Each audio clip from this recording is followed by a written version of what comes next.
She's a wonderful lady. We knew her as Katie in Animal House, Jenny in Starman, Claire in Scrooge, Krista McCauley, and other characters. But today we're going to talk about her tenure as Marion Ravenwood. Please give it up for Miss Karen Allen!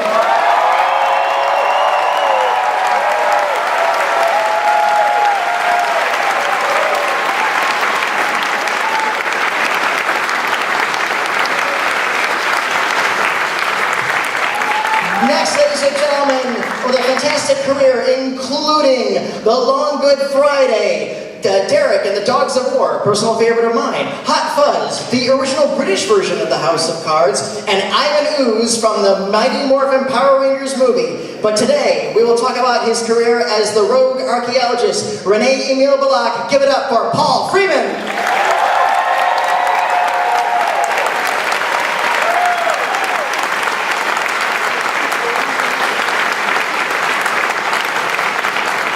Next, ladies and gentlemen, may have seen this next gentleman from the Sea Wolves. He is heard in an episode of The Sandbaggers, another personal favorite of mine. He was the King of Bohemia in the Jeremy Brett Grenada version of A Scandal Bohemia and Sherlock Holmes, Band of Brothers, Wonder Woman. We talked to him today as Oberst Herman Deitchik. Give it up for Mr. Wolf Kahler!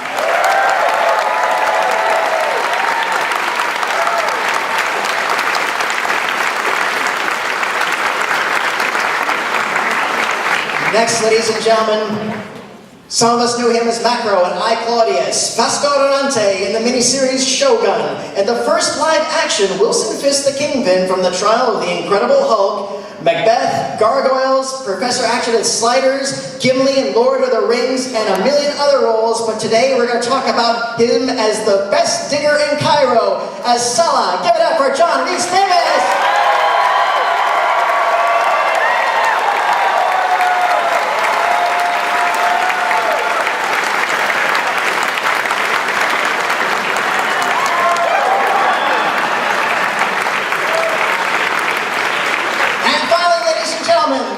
This next actor is truly what Kevin Bacon is in 7 Degrees of Kevin Bacon. He's described in films in the geek genre. He has been started off as Colonel Breen in Quatermass in the Pit, appearing in 2-episode series of Doctor Who. One as Richard the Lionheart opposite First Doctor William Hartnell, and then again opposite Tom Baker in The City of Death. He has been in General Veers in Empire Strikes Back, Christados, the villain in For Your Eyes Only, the James Bond film, Game of Thrones, Harry Potter, Space 1999. He has done everything. Give it up for Julian Glover, CBE.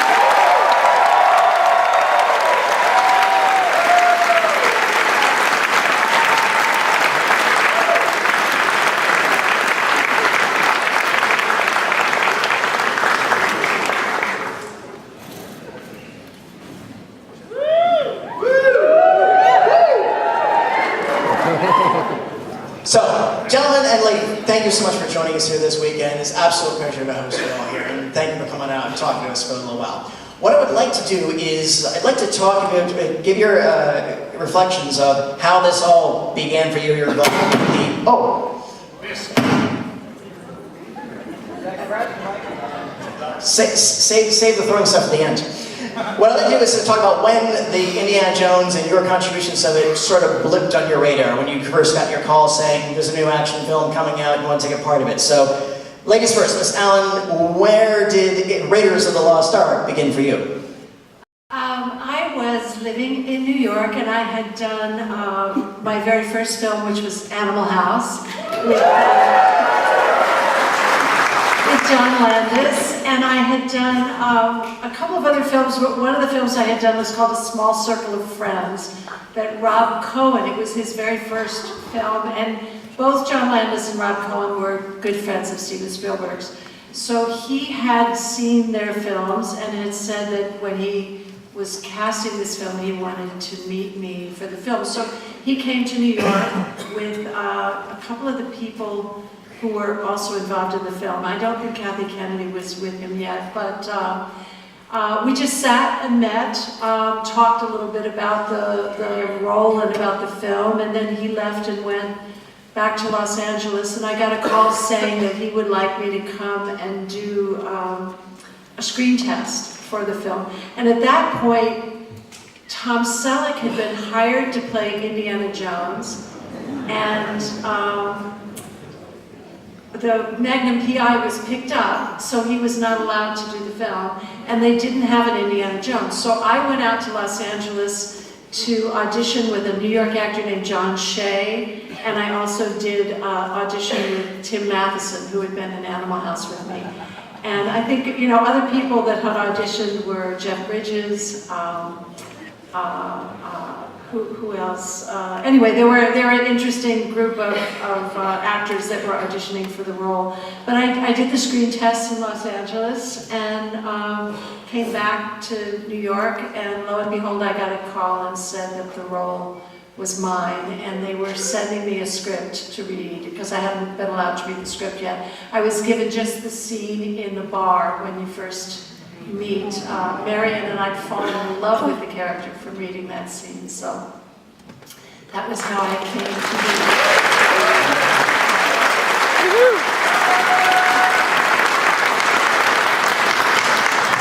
Mr. Freeman, where did this begin for you?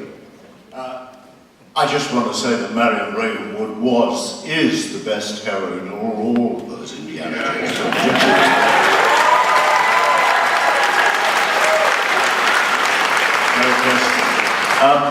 I had just finished making a film called The Dogs of War in Belize. Woo! And on that movie I'd met my wife. She had an acting role in it, but she never wanted to act anymore. She hated it. After the film finished, we came to New Orleans, and I got a call then that Spielberg wanted to see me because he'd seen a drama doc I'd done, which had just been released, called The Death of a Princess. It was a big scandal at the time, all over the world.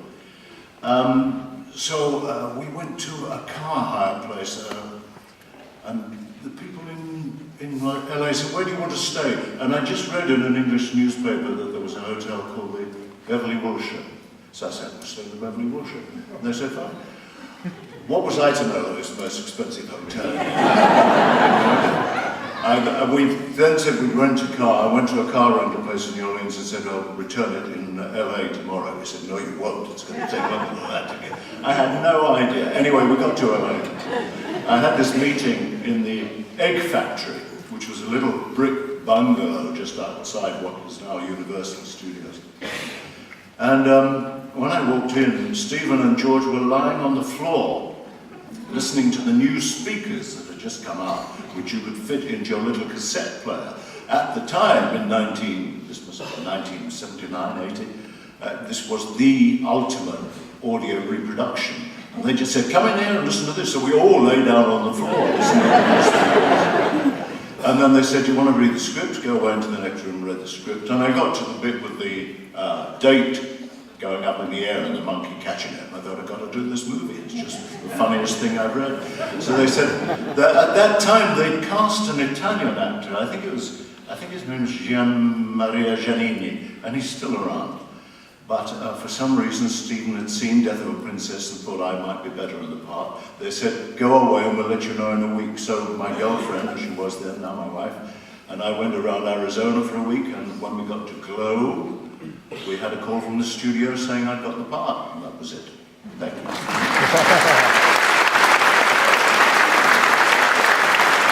I think that Italian actor probably would have gotten the part. Unfortunately, he did not speak Ritos. Herr Kahler, how did you get involved in this? I was very lucky in 1974, to work with Stanley Kubrick on Barry Lyndon. And Steven Spielberg, of course, everybody knows, is a great admirer of Stanley Kubrick. So when I was invited or asked to go to Elstree Studios to meet Stephen for the film, for the Vegas, I just came up the first floor. I think it was chatted very nicely and about Kubrick as well, and that was kind of. I don't think I did read from a script or anything like that. It's only later that I realized that I had done a film before, 2 years before the 1980, probably 78, the lady remake of The Lady Vanishes with Angela Lansbury and Elliot Gould and lots of wonderful English and American actors. And my part was Helmut in that one, and I wore a black uniform and did a lot of chasing and jumping in and out of ambulances, and so did a little bit of action and followed the train and did speeches and things like that. And it was never mentioned at the interview, but I think Stephen, I heard that he sees everything that's on the market. So I think he would have seen me in that one. And so the nice chat about Kubrick was very nice, but I think The Lady Vanishes probably made the decisions for me. So. Excellent.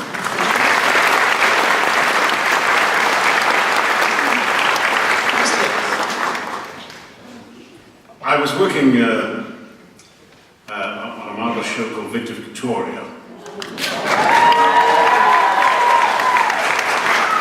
And I got the call, and I went along, and I met Mr. Spielberg, and I said, he said, well, you did something called Shogun. I want you to play this character who is, he's an Egyptian Fehaleen, and I want him to be the character played in Shogun and a cross between him and Falstaff. And I said, because I was holding a copy of his script, it says he's 5'2". What do you do? What are you proposing, surgery? He said, no, but you do something like that, And I said, well, right, well, yes, okay. So I did.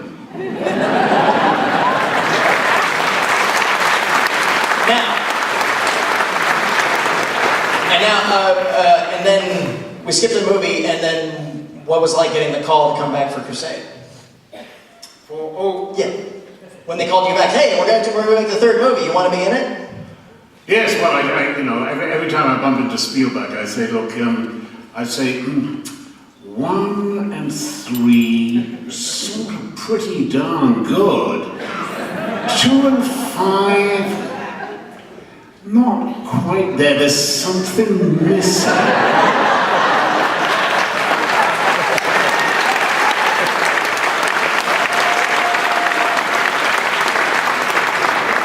Mr. Glover, when did Walter Donovan enter your life? Through nepotism. Well, you were already in the Lucasfilm extended family. I'll answer the question.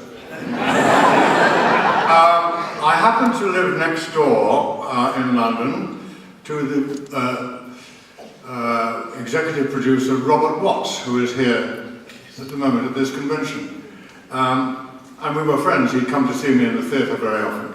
And one day, I was mowing the lawn in the garden. He put his head over the fence and said, we're making the second Star Wars movie. Do you want to be in it? I said, oh yeah, oh, that'd be nice, thank you very much. and I didn't have to audition for that. I got General Veers, which was bloody wonderful, and I was very pleased about that. A few years later, as time unfolded, a film called Indiana Jones and the Last Crusade came up. And Robert Watts, my nepotistic friend, suggested me to the management and to Stephen for the part of the Nazi sergeant in it, which I was very excited about. And I went and read for it, and got home, and my agent rang me to say, you didn't get that, Michael Byrne got that. And I have to say, I did say, Michael Byrne is perfect for that. And I am not nearly so good. The next day the phone rang and they said they're interested in you for Walter Donovan? So they wiped me up from the floor and, would you go along and read? So I went along, and because he was an American, I did something called an American accent. But I got the part of Walter Donovan. And I've never been so excited in my life as to get such a fantastically good part, with such a fantastically good director, with amazing actors in it, and a damn good story. And so that's the thrill I had. I want to tell one more thing about the action thing. We were doing the scene in the desert with my tank, and it was a very wearing day, we were all very tired, and at the end of the day, Stephen came up to me and said quite casually, "Julian, your American accent, you know, it's really so good, you'll never ever stop making American films after this." I've never made another.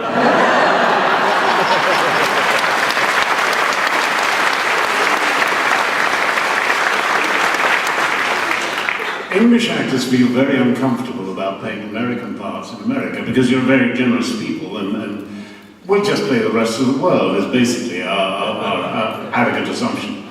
But I was in Egypt once filming with John Gielgud.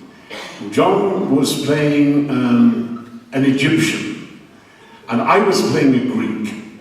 And he took me to see the Sonny Lumiere of the pyramids. And there I am sitting with Sir John Gielgud, watching the Sonny Lumiere of the pyramids. Later, how do we got there? Yes. Later he said, "I think we're going to have dinner at the Mina House Hotel." And I said, "Yes, John, shall I get us a car?" No, it must be over there somewhere. We trudged into it, we get to the dinner, and slowly he comes round to it. It's actors' insecurity. Tell me, dear boy, I find one gets so little help from young directors these days. This was Franklin Schaffner, who was not a totally undistinguished director, and not particularly young either, but the great Franklin Schaffner. And he said, "Tell me, dear boy, and do be quite candid with me. What do you think of my Egyptian accent?" And I had to temporize because I could see I needed to console him just a little bit, but I needed just to find the right words. And I temporized and I said, "Well, Sir John, your Egyptian accent is certainly far better than my Greek one." And he said, oh, that bad."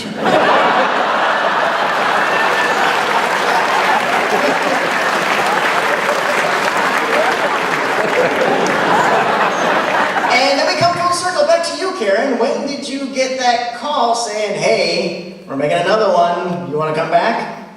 Well, oddly enough, there had been for many, many years, so I think there was a 20-year gap between The Last Crusade and Crystal Skull.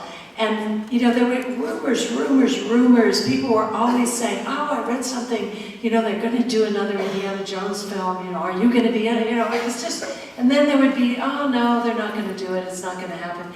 And sometimes years would elapse between these rumors. So I had pretty much, forgotten about even the possibility. I think it had maybe been a couple of years and I hadn't heard anything about another film being done.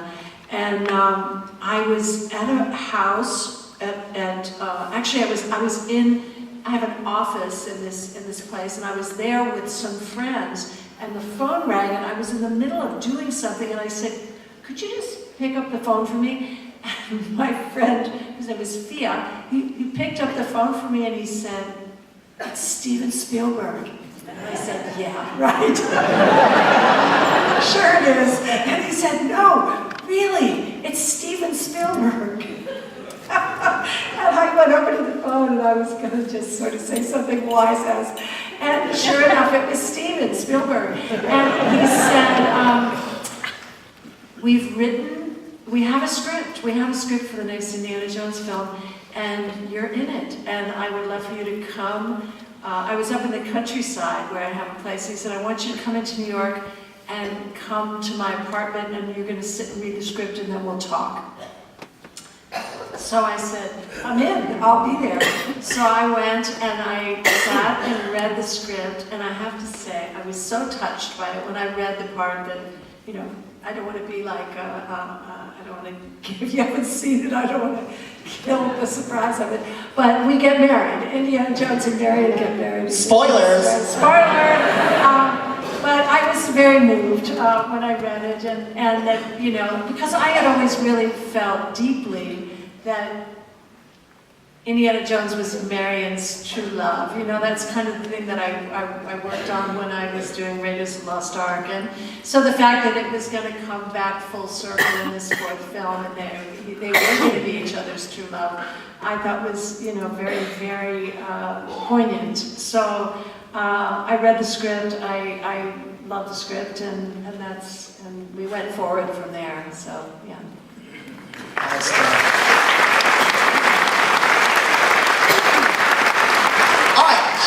One more quick thing, just since it's a question everybody's been asking me to say. Individually, what were your recollections of working with Mr. Harrison Ford? We'll start with you, Karen, we'll go down. Oh gosh, I've got so many recollections of working with him. I mean... In the meantime, if y'all want to line up after we do this, we'll start taking your questions. You know, I think that was maybe my fourth or fifth film. So I was a bit of a you know, a new actor coming into films. I had started out working in the theater, and you know, Harrison, I had never really done what I would call a certain kind of technical filmmaking, which there was elements of that in Raiders of the Lost Ark. I mean, we were on big sets, really imaginative, extraordinary sets at Elstree Studios when we first started out.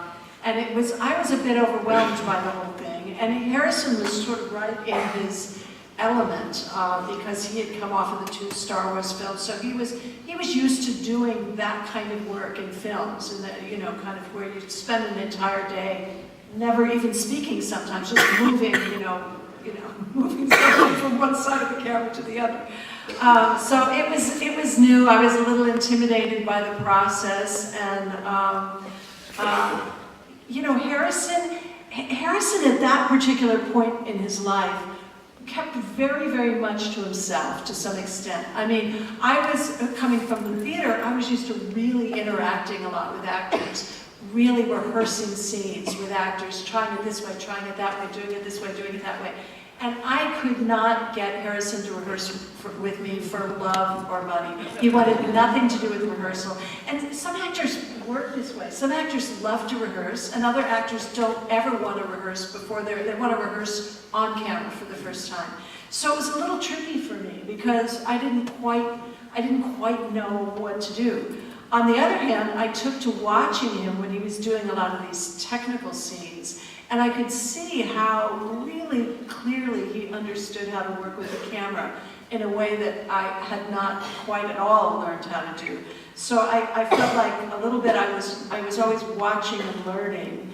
But I felt like it was, you know, it was very hard sometimes because we approached the whole thing a little differently from each other.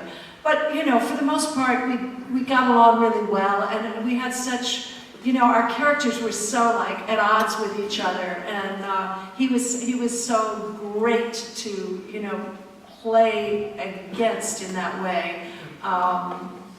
You know, so I don't know. We had a wonderful time, and then the second time coming back to work with him again, it was sort of like old home week. I mean, it was just like we already knew each other. We were so happy to be back together. We had seen each other a number of times, you know, in the intervening years, but it was much more playful and fun the second time. The first time it was, you know, I think we didn't quite have a sense of what kind of film we were making. And so I think everybody was a little bit more serious and a little more kind of, what is this that we're doing? What is this Raiders of the Lost Ark? I remember the first time I read the script thinking, what a terrible title, Raiders of the Lost Ark. Surely they'll change that.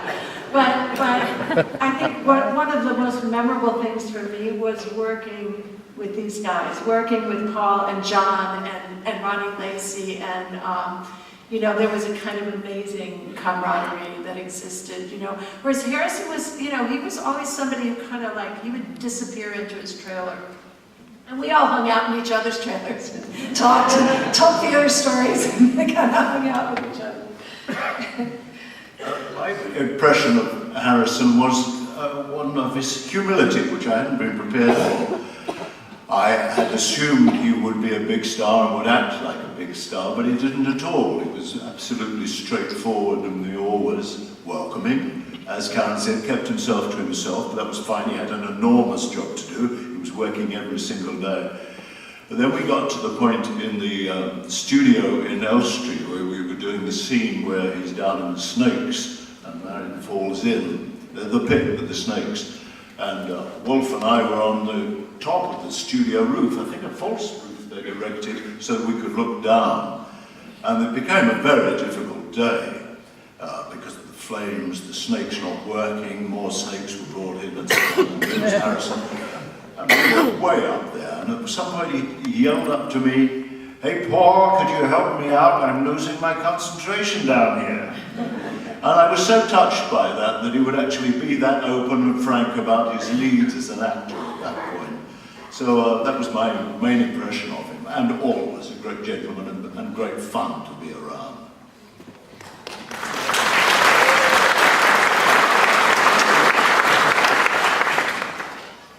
Yes, it was of course very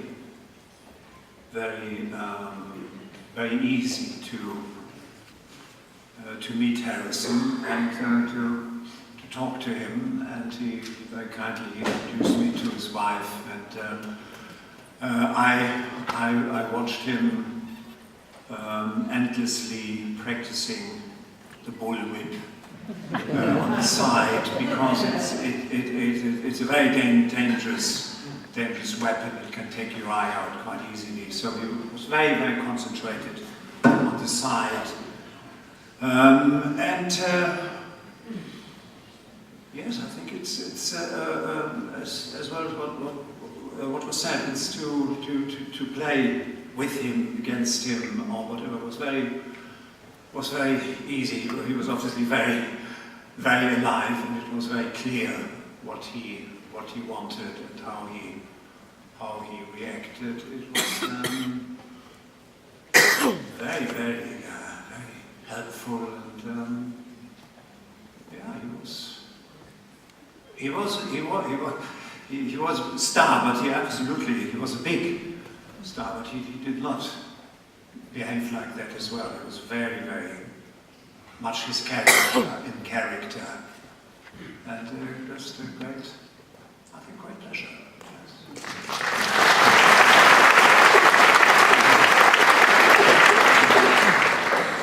I think the young Harrison was focused and absolutely fixed on becoming a great star. And that gave him an edginess that not everyone felt comfortable with. But it was that focus that actually enabled him to become this great star. I mean, he is a legendary actor, really. When you think about it, he's had three of the greatest franchises of all time. I mean, Star Wars, Raiders of the Lost Ark, and the Jack Ryan pictures. And the other marvelous ones, you want to talk about one of them, so I won't go with that one. But I mean, his growth as an actor into a superstar is quite remarkable and cannot be undervalued. You know, he was not someone that you would think of as a natural, great leading man. He was a character actor, and he made himself a megastar and one of the great American stars of the latter half of the century. He's admirable. It was lovely working with him the second time round with when we had Sean Connery there. Now, I was thinking, now, here's two alpha males, I wonder how this is going to work. I remember we got into the lift one day, and this woman got in, and she looked at me, and she looked at Harrison, and then, Sean Connery. I mean, she was dribbling.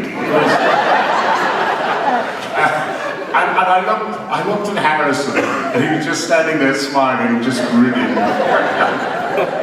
There is actually an endearing shyness and modesty there as well. And he's a fabulous, fabulous actor. And I feel very privileged to have worked with him. Thank you.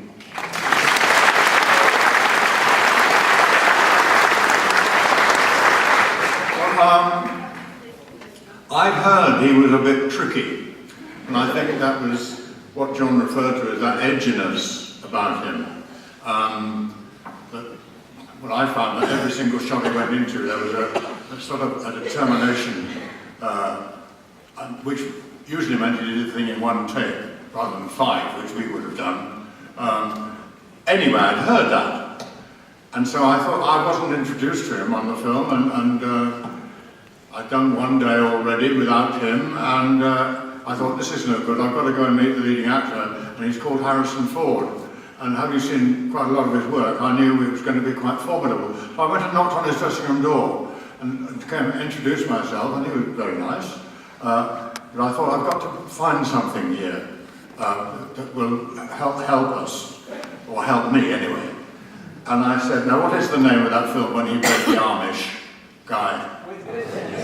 Thank you. Thank you. Well, you remember, you know, he is a carpenter, Harrison. And all that work he did in the film, he did it himself. You know, he can measure up, and he can plane, and he can make lovely joints, and I am also a carpenter. I don't think anything of his caliber, but I am also a carpenter. And almost the first thing I said to him, I gather you're a carpenter. And he said, yes. I didn't have to do anything more. Every time we met, we talked about carpentry. And we had a completely and utterly free exchange, and I found him charming, quiet, ruminative, very funny in the throwing the joke over the shoulder way. Not the great big joke, like he wouldn't tell jokes, just something he would say something. He's also very tolerant of other people doing it too. And I have to tell this one because you'll all know it.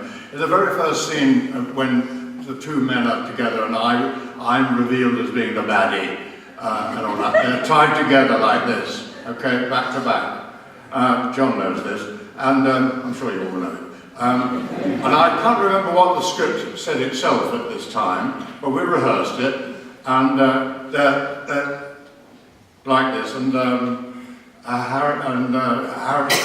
Sean said about the girl, they're talking about the girl, and Sean said she's German, of course, and Harrison says, oh, how do you know that? Well, I don't know what the original line was, but Sean said, as you all know, she talks in her sleep. I mean, the whole unit fell on its face. And that was immediately in, and Harrison was the first to say, we can't lose that. So that is in the film. And that's the sort of guy I found him. I felt completely easy on the set with him, and I never thought I would, because of the preamble which I gave you. So that's my little experience with him.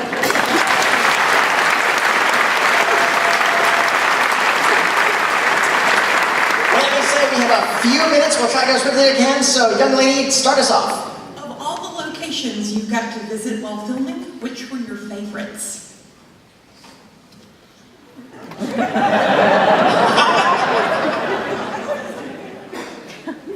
Well,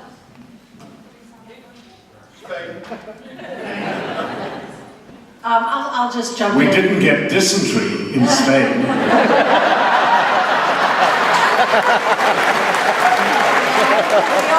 We all got pretty sick in Tunisia. It was just like one of us after the other. We discovered that the hotel we were staying at in this part of Tunisia called Nefta, where all the desert stuff was shot, they were filling up glass bottles of water and selling them to us as bottled water, and we caught them filling them up in from the tap. And so we all got like just really, really very ill. The only person who didn't get ill was Steven Spielberg, who had all of his food like shipped in from London. Of course, you know, actually his being well. May I interrupt you or add to that theme, because You never got sick? I never got sick. No, it's probably because I didn't drink that water.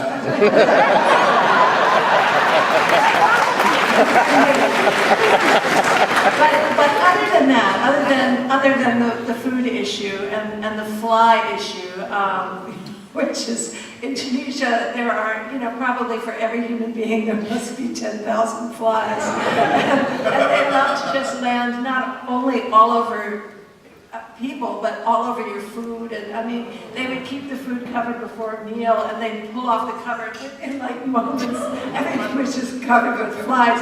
And in fact, in homage to that, there is a shot of, you probably, anybody who knows Raiders really well, there's a shot of Paul Freeman in the desert where there's a fly like right here on his lip, and while he's saying his line, the fly goes into his mouth.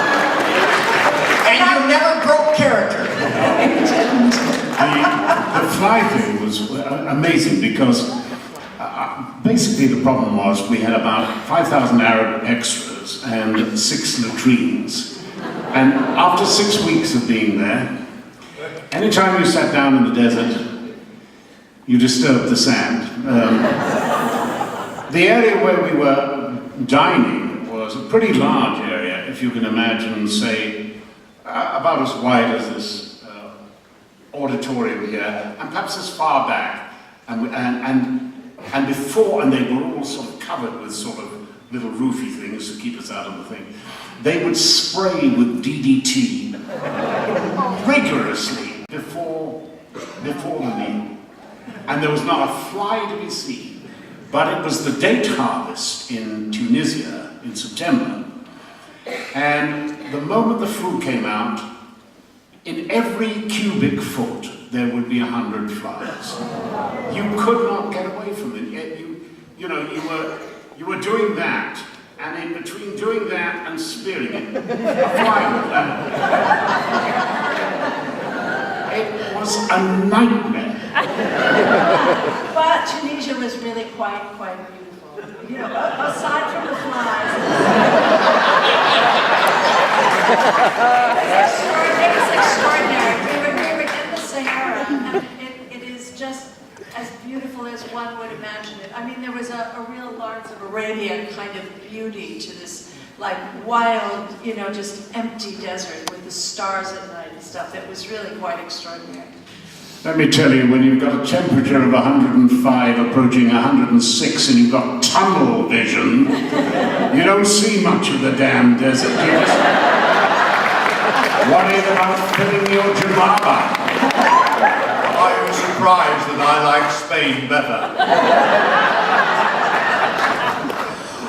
I apologize to everyone online, but we are just about at time, so this young lady will be our last question. Hi, what's your name? Eva, Eva, what's your question for us? how do you each relate to your characters?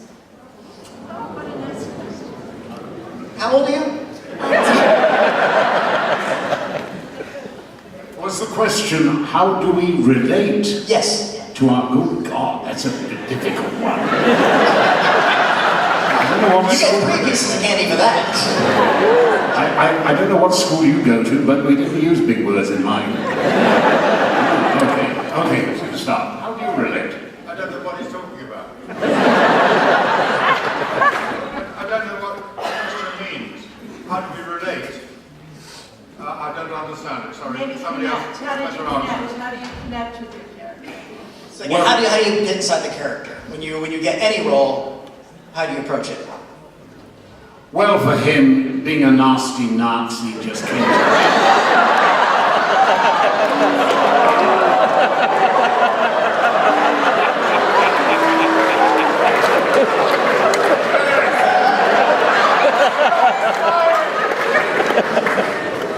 And as we know, Marion is naturally one of the great heroines of modern time, and Karen Allen as for the slimy French archaeologist,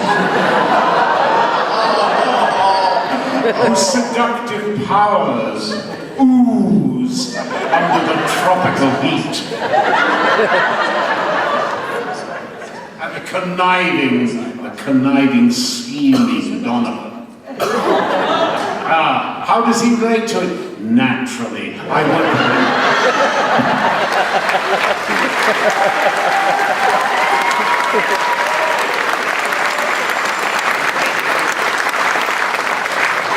Am I allowed How about you as a Welsh wizard?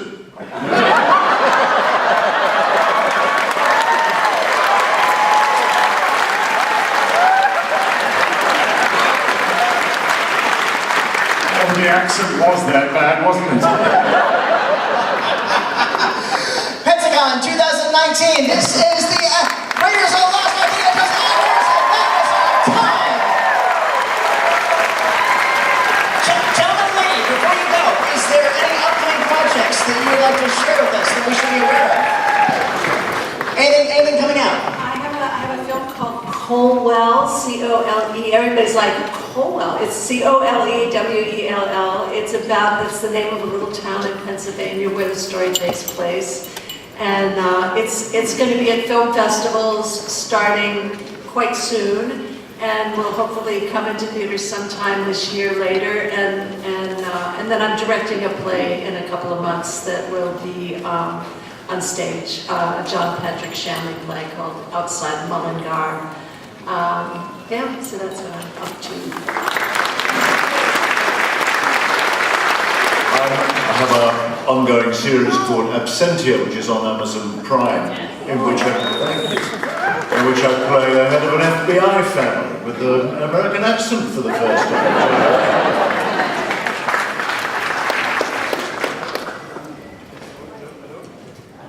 Yeah, I hope. Yes, thank you. I have something cooking, but I will not know before next week, so I can't say anything about it. Thank you.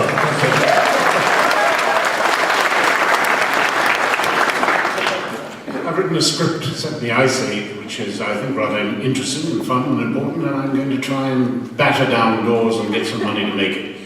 And for those of you who are Sliders fans, maybe.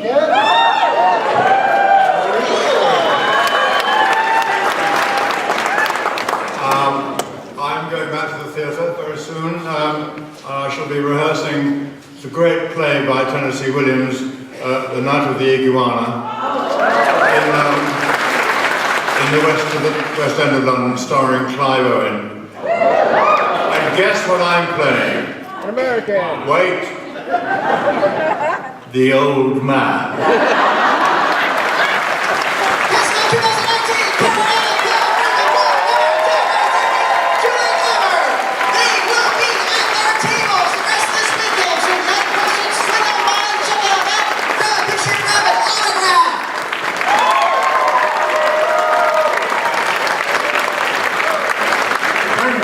You're a marvellous and wonderful audience, and you've made us most welcome here.